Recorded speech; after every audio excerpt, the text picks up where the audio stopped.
Before we start, I just want to mention something else that I didn't notice in the last episode. Among all the junk in the outhouse's basement is the Calamity Box. Yeah, that's pretty cool. Or maybe it's a Calamity Box toy since Hunter has a Sprig toy. Either way, cool Easter egg. What's up everyone, it's time for another Owl House review reaction video. This week it's Eclipse Lake. Spoilers, as always. If you have not watched the episode, watch the episode first, then watch this video. Let's go. We start off with Belos working on his portal, the original portal, and it's almost fully complete, or I think it is complete, but the key he puts in just disintegrates immediately. Hunter's there, he's watching, but his palisman is like trying to sneak by and it's like, shoo, he can't see you. We actually get Belos' face reveal, and he looks surprisingly normal. I mean, he has like something over his face, which I guess is the result of that wild magic curse, but he seems kind of pleasant, or like he acted kind of pleasant. Like, is it the mask that makes him evil? I mean, probably not, but who knows? Okay, but you see his ears, they're not fully witchy, but they're not exactly human-y either. So either the theory of him being a hybrid is correct, or he actually is Philip Woodbane and he like cut his ears to fit in. See, and this is why I made that small video between this episode and last episode, because I said before that maybe he comes from another Titan, but now this episode is reinforcing the theory that he's connected to Philip Woodbane somehow. Belos notes that the portal is complete, but it won't work without the real key. Hunter wants to go out to find it, but Belos is keeping him in the castle. Alright, so Amity is checking up on everyone. She has her cat palisman, which people have been comparing Amity to a cat for a while, so it makes sense. Mittens equals kittens. Gus and Willow are there, and Willow hasn't done anything important this season. Hashtag Justice for Willow 2021. Ida is trying to activate her harpy form at will, which is like a running gag through this episode. She's listening to this workout, I think Dragon Claw Z, or I want to say Dragon Claw. Luz is sick with the common mold. Anyone else watch Simon Whistler? Just me? Okay. So yeah, Ida's like, it's fine, and Amity's like, we don't know how this will affect humans, she's kind of delirious right now. She has like socks on her hands and she's thinking they're snakes. Luz almost eats the key, but Amity takes it. She's like, I should hold on to this for now. But, the episode is kind of cotton candy haired goddess girlfriend to the rescue. Amity's like, I must prove myself to her, I must prove I'm a worthy girlfriend. We see another diary entry. Titan's blood is required for the portal to work, and you can find it at Eclipse Lake. Amity, Ida, and King head off to the lake while Willow and Gus stay behind to watch Luz. And Hootie, he's also there. He stays behind too. Kikimora is leading an Emperor's Coven excursion to find the Titan's blood, and she mentions Steve. Steve's back, kind of. I mean, he doesn't say anything, but one of the unidentified guards in this episode is definitely Steve, so it's good that he's back. Hunter, he sneaks in wearing a regular Coven guard outfit. He says that if he finds the Titan's blood before Kiki, Belos will see that he's still useful and doesn't have to just keep him locked in the castle anymore. In general, Hunter continues to be the best character. Hunter sees Amity, Ida, and King, and, it's in a snowy area, so it's the return of the winter outfits. But the Cardinal Palisman kind of knocks Hunter down. I don't know if he's trying to say, you need to go to them, but he gets captured. Amity, Ida, and King, with Hunter taken hostage, they head into the cave.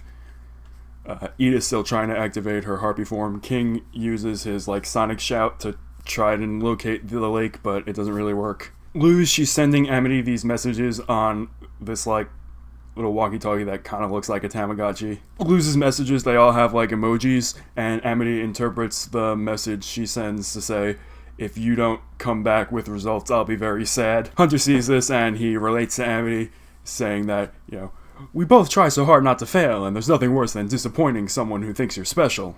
Anyway, back at the outhouse, the Echo Mouse relays another message where Philip was talking about how he thought he found the blood, but it was actually fool's blood he found, and there was a cave-in, and all of his companions died, and Luz is like, have to warn them, and she sends a message on her thingamawhatsit. She tries to tell Will and Gus and Hootie, but they're busy listening to music because they're trying to find music to soothe Luz, but they have like the headphones on so they can't hear her.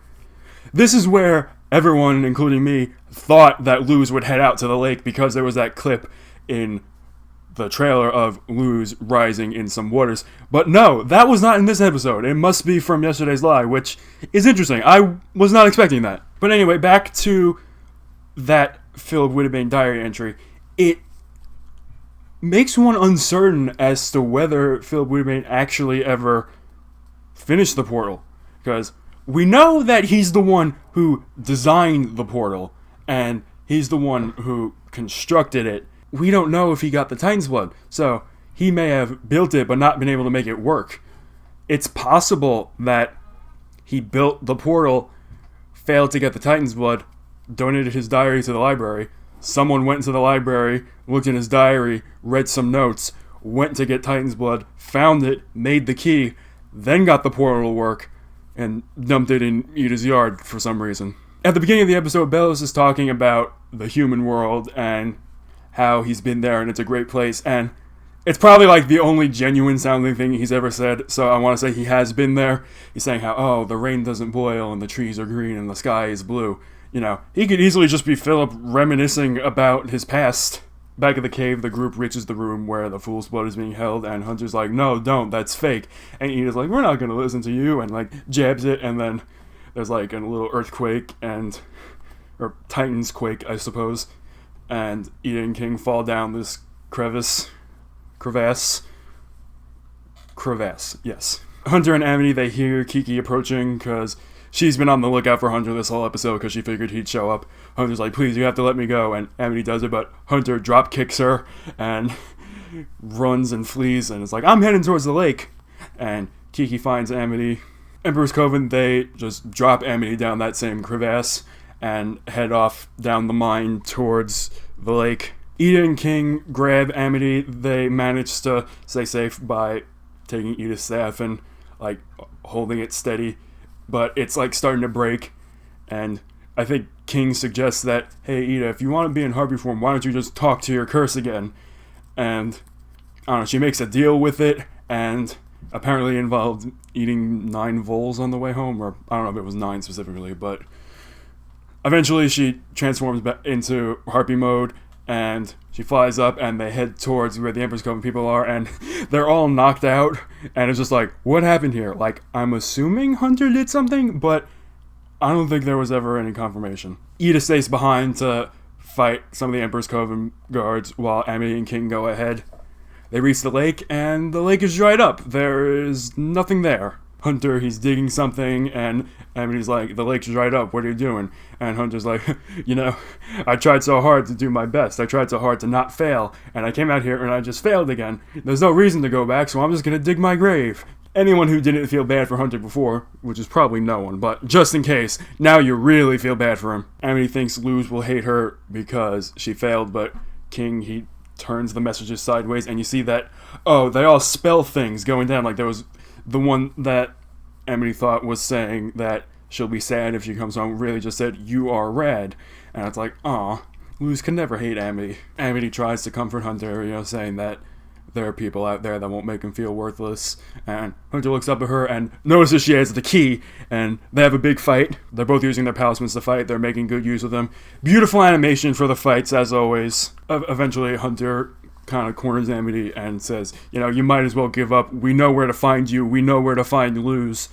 And Amity, she's clutching the key, and she's holding it really hard, and you hear a cracking sound, and so she breaks it, and it's unclear if that was intentional or accidental, but either way, she hands Hunter over the key. At the end, Luz wakes up, and there's like some fungus on her head, but she feels fine, and she just wipes it off, and she suddenly feels good.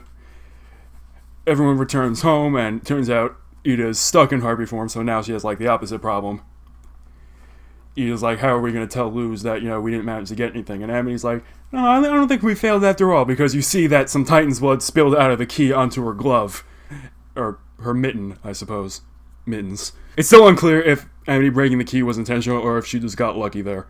But we see that there's still some blood in the key itself, so Hunter is fine and walks off with his palisman who's starting to talk to him. In the next episode, we're probably going to get the activation of 2 portals since both sides are making their own portals. Both sides have Titan's blood. Next week, Yesterday's Lie is going to be the Season 2A finale. There's going to be some premium angst involving Creepy Lose, I just know it.